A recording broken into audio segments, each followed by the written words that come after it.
Hey, it's the Chubby Bartender Podcast with your host, Jason Gillum and Chad Reynolds. With a special guest each week. Sit back, relax,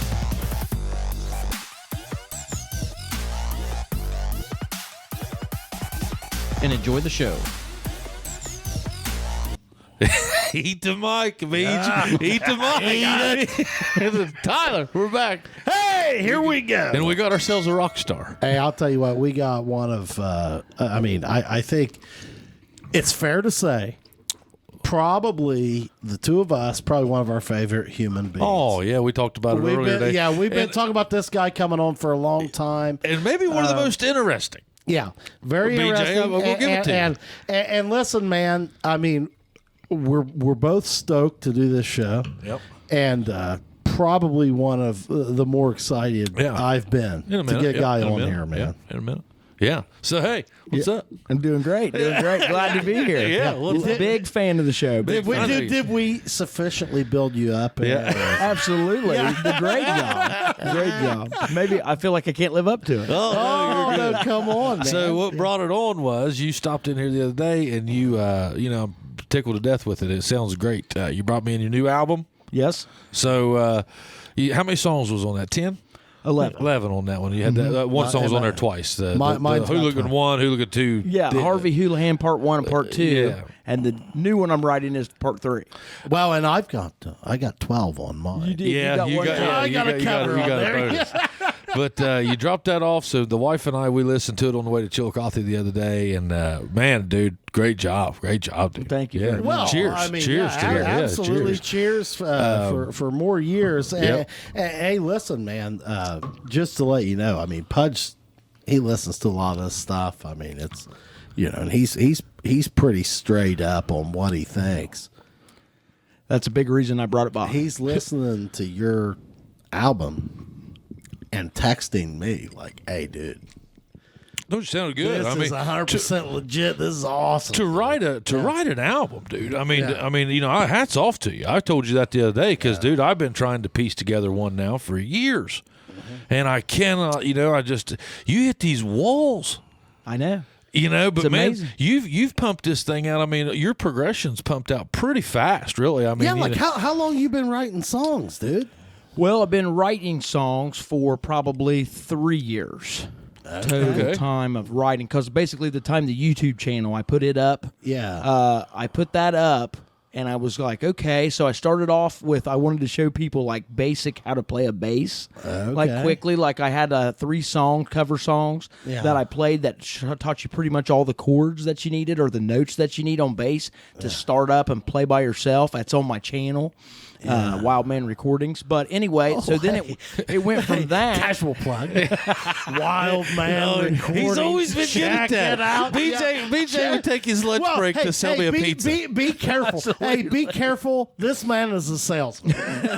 But so anyway, I started off doing that, and then I decided, man, it'd be nice to put out some of my original content on this, because that's really what they want you to put on there anyway. Sure. Any cover that you play on YouTube, you have to pay, or you don't get paid. Yeah, or either way, they'll throw that out. So if you do original content, there's no problems. It doesn't even come up and flag it or anything. Right. So I was like, okay, well, I'm going to do some original content. So when I started off, I wrote several songs that were decent, but they're not great. Yeah. But out of those, I might have had one that I kept. And said, "Oh, this would be great for an album." So then I went on and I wrote 10 or 12 more. So you kind of put yourself in the habit of, I'm going to start writing songs. I'm just going to take the time and start writing songs, right? Because it's not like you're not busy, dude. I'm very busy, but it's super. That is my fun. Okay. That is how I. That's something else I do besides having to have some kind of, like, let's say, a chemical for some reason. Sure. To have fun. Therapy. Right. It's the Munn family with your local McDonald's of Jackson, Wellston, Oak Hill, and MacArthur. Need I say more than pull in, get the app open, and pull in spot number 5, and let's go for number 6. Hey, have you ever heard of AP Prep? Look them up at apprep.info. If you want to earn the day and be your best you, they got boxing classes, they got individual classes for your kids. So look those guys up at apprep.info in Chillicothe, Ohio. You'll be glad you did. It's your personal it's your space, right? My own time to do what I want to do, right. And when you write a song, it really makes you feel good. Well, like, are some of them, like, do you really feel better about some of the others, or are you just excited to get it finished, or are you kind of like, that one might be kind of garbage, or this one? Absolutely. I go through all that. I have several songs. I kept them all, but some of them are just one verse, and I was like, don't like it. Scrap it. Okay. Yeah. Don't like that one. And I go into another one, I get completely different rhythm on. How long have you been working on this album, dude? We started working on the album a year and a half ago, with plans to do it last year at the end of the year, like November. Okay. Well, things happened and we couldn't get any type of a recording set up. We didn't really want to pay necessarily, so we, especially for a first one. Sure. So we, one of our buddies has a recording set up. They do every practice. They record every time they play music. Okay. So we went up there and recorded live through their system that they That's had. not easy. No, we did. It was kind of funny because we had to move some stuff around, and I felt like I made them mad because I moved their equipment. But it's okay. Yeah. But after we got done singing, they was like, "Man, we want you to do it again." Yeah. So are you the guy that writes all the songs for your band? Dad has probably 7 originals that are pretty good. Who's in the band? Okay, so it's me and my dad. Gillum Insurance, we've got lots of things happening at Gillum Insurance. We have moved to 228 Broadway. Right now, guys, with COVID and the pandemic going on, don't be the one caught without life insurance. So give us a call, 740-395-0357. Construction projects? Think Geiger Brothers of Jackson. All your construction and engineering needs. Scott Massey, friend of the program. Look him up, 740-286-0800. Dad, Billy D. Wildman. Yeah, Billy D. Gary Cruz is the drummer. Okay. And Mike Clark is the lead player / helps on the rhythm as well, driving it and playing certain licks and whatnot. He does what I call the collaring on the band, because we basically have a really good bottom with Dad playing rhythm, me playing bass, and Gary playing drums, and then he just comes in and just wherever he thinks something's cool, sounds cool, he'll fill that in. Okay. Wow, does that make it pop? Yeah. And who does the singing? Me. Okay, most all of it. No, Dad sings his songs, and then I help him. The one song on the album called "Gone Fishing," me and him both sing it. Okay. Yeah, because we thought it sounded cool because it's got this real swampy beat to it. Very swampy. Nice. Yeah, it had a lot. Your whole album had a lot of different grooves and sounds. That's something I was listening for. Like, I mean, you know what I mean. Anybody can get up there and do 12 songs in E. Same thing. Yeah, right? but you guys had some cool rhythms, and I mean the song structures was good on it, man. I mean, I don't know nothing. I'm just saying the stuff I'm listening to. Sure. Listen, I talk to us about it all the time. Listenability. Sure. And it's like you have to keep something listenable. Yeah. Well, and you did a good job at that. What I like to do is after I write a song, I really try hard not to write the exact same style of it's song. hard, isn't it? Yeah. It is very hard. You get in a groove, and you're like, you see how these big guys, you see how like they have this sound. Because they kind of have to stay in that groove a little, like that's their sound. Right, exactly. And I wanted to do more of a radio type sound where you have different, because when we played live at the Elks and a few other places that we've played, we don't do one style.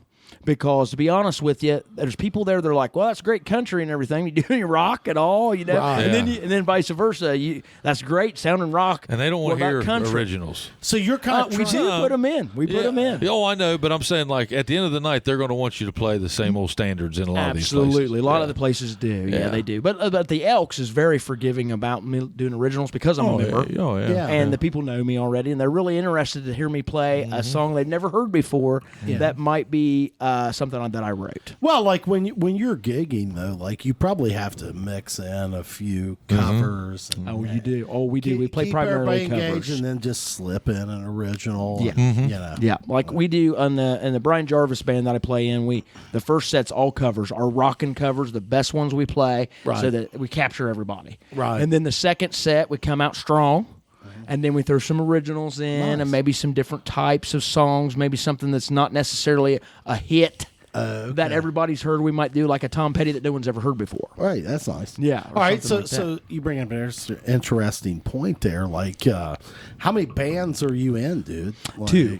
Okay. Yeah, I play bass in the Brian Jarvis band and help sing some of the songs since I am a singer in my band. Okay. And then in my band, I play the bass, but I'm also the lead vocalist. Okay. Okay. And I also am the kind of the lead man in the band. Okay. I mean, Dad is technically just as much. I'm not trying to power struggle him or anything, but basically he doesn't like being in front of people. Okay. Or doing what we do as salesmen, where we don't have any problems getting out and talk to people we've never met before. Right. But he don't like doing that. He wants to be in his comfort zone, so he's kind of in the background to some degree. So in order for our band to get gigs, I pretty much have to do the front thing. And another thing I wanted to say too, like, you are amazing thanks, at doing your entertainment. The total experience is fantastic. You do a great job talking to the crowd. Telling, hey, this is who's in the band, that kind of stuff. I struggle with that when I go and play live. You'll get it. When I go and play live, I'm great at singing the song, announcing hey, this song's by this person. We sing and play it, no problem. I got my eyes closed most of the time when I'm singing. The showmanship I lack. Have you been to Nashville? You ever been to Nashville? No, I've never been there. You need to go down there. I do. Yeah, you spend a day on Broadway, and it'll open your eyes to entertaining, because those guys, I mean, it's a switch. Yeah. That's not who they are. Right, exactly. I mean, it's whenever you're out there fronting the show, that's a switch. Plus, you've always been gifted. Well, yeah, and I like doing it. And like you probably watching him, it probably helps. Absolutely. Well, these guys, I mean, they do a real nice thing. I mean, to keep a band together. Oh man, it's hard to do. Yeah, dude, that's hard to do. You guys must get along. Well, and to be doing that with your dad. I mean, and BJ, what I admire, that's awesome. What I admire about you guys is, you're doing it for the right reasons. You're doing it. You've made an album. Okay, you're still gigging. I mean, wherever it is you want to gig, and you're doing it for all the right reasons. Hey, I mean, for a guy to be able to do it, this old man. Oh man, that'd be great. Talk about that a minute. Like that's hey man, that's took you guys to a new level, hadn't it? Well, yes, absolutely. That actually saved our relationship. It did, yeah. I'll tell you what happened was he started first. He didn't start till he was 50 years old. He's 68 now, so he's been playing how long? 18 years? 18 years. Yeah. Billy McManus, one of our friends, he taught Dad how to. Dad bought a guitar, and he said, I want to learn how to play guitar. It's like my bucket list. Was it a Sigma? No, he bought a Martin. Yeah, he bought a really nice D41 Martin. That's a really beautiful guitar. And he said for his 50th birthday, he wanted to do something different that he's never done. And he always wanted to learn how to play music, so he bought this guitar, and Billy taught him how to play. That's awesome, man. He taught me how to play. Oh, okay. Somewhat, as far as getting started. And then I kind of taught myself. And then Billy showed us some stuff, some stuff as well, like bass, because he's a master musician. I played with your dad, and we started together. Yeah, I started 18 years ago. Absolutely. And we were both kind of doing it together, and he invited me out one day, and we sat there in your living room. I don't know where you was, but we sat there in your living room. We played for 2 or 3 hours, and he kind of got me into some Tom Petty stuff, and we just jamming, just jamming. That's what you did back. There wasn't no technology. Well, isn't that how you kind of learn? That's the only way to learn. Yeah, I mean, you just sit there in the living room and. Well, I tell you what happens to people too. They will say, I want to learn guitar, and then they say, I'm going to go take lessons. And a lot of the lesson people want you to do the scales right off the bat. Also, they want to teach you like crazy songs like Twinkle, Twinkle, Little Star. Let me tell you what, hard to play. It's got 45 chord changes in it, and it's not easy for a beginner. Twinkle, not easy. No. Twinkle, Twitty. Maybe shouldn't start on Best song to learn first, Can't You See, by Marshall Tucker. 3 chords. That's easier than Twinkle, Twinkle, Little Star. Absolutely. Yeah. You want to learn that one's got 3 chords. It changes slow. Yep. It's D, C, and G, which is your basic every cover patterns band to in make. America knows it. Absolutely. And you get up on stage, it's the same song. Well, how many bands know Twinkle, Twinkle, Little Star? None. Not a crowd pleaser. No, absolutely not. No. But that's what they always start you off, seems like, on these, when you take lessons, even online if you want to take lessons, a lot of them want you to start with these nursery rhyme songs that are hard to play. Now we're going to play Twinkle, Twinkle, Little Star, and your fingers are going to be all over this. Yeah, absolutely. It's difficult. I told you here lately I've had an awakening. Yeah, I'll tell you what. Your awakening has helped me start this rhythm to this new song I got. Okay. Yeah. All right. Because I started, and it's not exactly the same, but it's a boogie beat. Yep. What I call a boogie beat, kind of a 12-bar type sound to it. But it is a different format than I've ever played before as far as a song that I'm writing. Yeah. So it's neat. Getting out of the box. Getting out of the box. You've jumped out of the comfort zone. Yep. Well, to try to get a different sound. Yeah. Man, I tell you, Shane Runyon's changed my life. Is he doing that now? He's the one teaching me. So he taught me this basic scale. Yeah. And dude, it was like, I mean, here I am. I'm so ashamed that I haven't learned this till now. But like, I was telling somebody, I was like, I've been standing on these stages, with these guys for 15 years, and they've gave me the nod, to take your lead, bud, take your lead. Yeah. We used to, me and Barton and the Dunphys and all them, man, Rupert, we used to go to the VFWs and play all the time and open mics. And, there was a big group of guys, and we all we've all played together. Sure. And, man, you'd get up on stage and they'd look at you like, take it. It'd be one of them 12-bar songs, where everybody can play. You can play that thing for 12 minutes. And, I'd wave that thing off like Sammy Sosa was playing Short Boys. I'm out. But I just want to get to the point where I can take the nod. Yeah. It ain't got to be great. You work for that.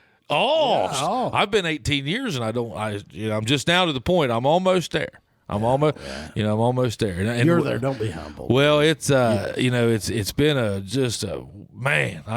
it's fired me back up. Yeah. I'll tell you, my dad said that Billy, when he taught him, he said, "Listen, you're going to learn in these stages. You'll be learning. You'll be on cloud 9. You'll be learning all this stuff, and then it'll kind of level off for a little while. Yeah. And then you'll learn something else, and it'll be like this, and then it'll level off for a while. Yeah. And that's been my experience with it too. Me too.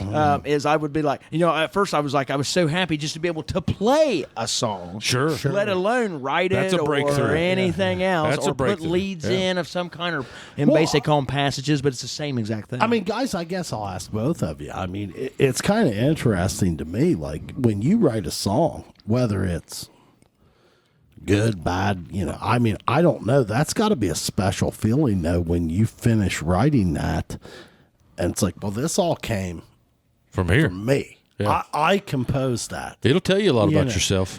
Yeah, I mean, I think, don't you? Well, it does. It's not an easy thing to do. It'll tell you your rhythms. It'll tell you it'll tell you what you're thinking. For 30 songs in a row that I wrote, because I've probably wrote 60 or 70 songs to get those 11 that I consider to be good songs. Yeah, right. But I found out that when I was writing them, I was like, okay, this time I'm writing a happy song, because I always write these sad ones. Negative inside. And then I start writing, and the words that come out is dark. I'm like, well, I guess we're sad again. I guess you're just it sounds fantastic. You're just a dark ass songwriter. Right? I guess so. That's hot right now. That's hot. Dark is hot. Dark is hot. Dark is hot. There's a whole genre of dark. It's funny because me and Dad will get to laughing about something like that, and he'll throw something out, and he'll say, that ought to be a song. Yeah. And then we'll try to either incorporate it or write one. See, I've always felt like guys that are songwriters, like you could just be sitting around having a conversation. We could be sitting around this table sitting here, talking or whatever, and that songwriting guy is going to be like, boy, that'd be a good one. All the good ones I know do. Yeah. They pick up everything. Yeah. Like I've heard the story. Mike Morgan Jr. told me about Mike Morgan Sr. They were out golfing in a foursome, and some kid was telling him a story about the woes of life or whatever. One of the guys that was playing that, and Mike was like, "Damn, I mean." Hell, that's a song. Absolutely. That's how it goes. And your brain's got to be clicking to pump one out. I mean, and to allow it to be finished. Well, and it's probably kind of hard to turn that off, right? Like if you hear somebody brings something up. Oh, okay. I can't. I'm struggling with that. Really? With turning it on. Now I'm an idea guy, so like I'll have a good song idea. Yeah. But I'm not real great at putting it down. From A to B. From A to B, What about you, BJ? Like, do you hear a story like that occasionally and you're like, damn, that'd be a good song? All the time. And can you transition? Yes. That is usually what I'll do is I'll take one line and I'll come up with, okay, this is where I want to start, or maybe it's in the middle of the chorus. And one line kind of hits you in the face or something. And I'll build it around that, depending if it ends up being in the chorus or if it actually ends up being the first line of the song or in the middle somewhere. And a lot of the stuff that comes out, maybe one line of the song will be something that actually happened. The rest of it is all made up just to make it sound cool or to give it that hook. But there might be like just a line in conversation with God knows whatever with your day to day, and you're like, wow, Well, that sounds like that could Happens be a a song. lot. Happens a lot actually on that O Jackson, Ohio. The first thing it says, the sleepy little town of Jackson, Ohio, where the red brush creeps down in the Black Fork Bayou. That's a great line. Interesting. Yeah. Great Yeah. It I was a had great that line. I built that whole song off that line. And then I told him, because I was working at Midway at the time, I said, I'm going to put you in this song. Yeah. So I put them in, then I put Pete in, Corner Pup, Yeah, and I put Michael's Ice Cream, then the Yeah, Apple started, Festival. yeah. So that was my content as I went, and I knew I had that one word, That's and a then good I song. built Like- the lines around those. I listened to that thing on the way to Chillicothe the other day, and I was like, this could very easily be the town anthem. That's what I was going for. Well, I wanted- and I mean, like here's the thing. Okay, so it obviously will hit everybody in the heart from Jackson. Yeah. Right. Does it have that broader scale, or were you even looking for that? Like, did you care if anybody outside of Jackson Nope. like that? And I'll tell you what. Okay. Tell you what. My behind this was Mulgy Road. I love the song. Oh, that's great. It's about Wellston, Mulgy Yeah, Road. sure it is. Okay, I thought Jackson ought to have one too. Mm-hmm. Because why Everybody's not? tried to write it. So that was your motivation. That was my motivation, Right there. and to be honest, Was Mulgy. with this album, people's like, "What do you want for it?" I'm like, "It's free." Shout out, Bart. The thing is that I would only want to be really famous as Bart was in Jackson. That's what I would like to have. Oh, okay. Just to have that an acknowledgement. Hey, there's BJ. He's a good song guy. Yeah. That's You're like, it. hey, you don't care if a Nashville artist picks that up or something. Not You're like- really. I mean, if I wrote one that I thought was good enough, maybe. Yeah. But to be honest with you, it's more fun than money. Okay. I think money changes it into a job. Yeah. And when it changes into a job, you lose a lot of the fun. Yeah. Oh, I lost it. I lost it. Well, I was doing it for money there. Whenever you start a scratch insurance agency there in the beginning. money. I mean, hell, I had to play music. Well, and hey, look, and it's a damn good thing you could. Sure. Yeah, I learned a lot. I mean, listen, bud. I mean, hey, you went out there. You can bring. There's never been a place you've played that thought, man, I hate to pay that guy. Yeah, I don't think so. Yeah. No, I don't think so. But I mean, I made it about the money for a period of time, You probably had and it's to, hard yeah. not to whenever you're playing that many shows Yeah, a year. yeah, I mean, and I hope you never get to that point because everybody kind of starts off in it fun, and you know how it is. All you got to do is play one gig, and then next thing you know, the second, the third, and if you're not careful, you're spending a lot of time doing it. And I don't care what you're doing, you do it enough, and you get mad about it. I'm hired by the Brian Jarvis Band to play the bass. Okay. So they do charge for money, and we do get paid for that job. Yeah. And it is a lot more stress than what we do in the band I have on Friday nights where we just go out, we just come to the house and we just jam. Just jam, yeah. But I tell you what's nice is that jam session makes it fun enough for me to go ahead and put the work in that it takes to do this To be tight on once a that. month, Yeah, hitting gigs and getting paid for it. Yeah. So to be honest, that actually it keeps the fun. Yeah. It doesn't become a job because I got the other band, which is just pure. You're playing two different styles, and you're playing two. Yeah. You're learning, you're getting better. It's been real fun, man. So you started playing what 10 years ago? 10 years ago, 32 years old.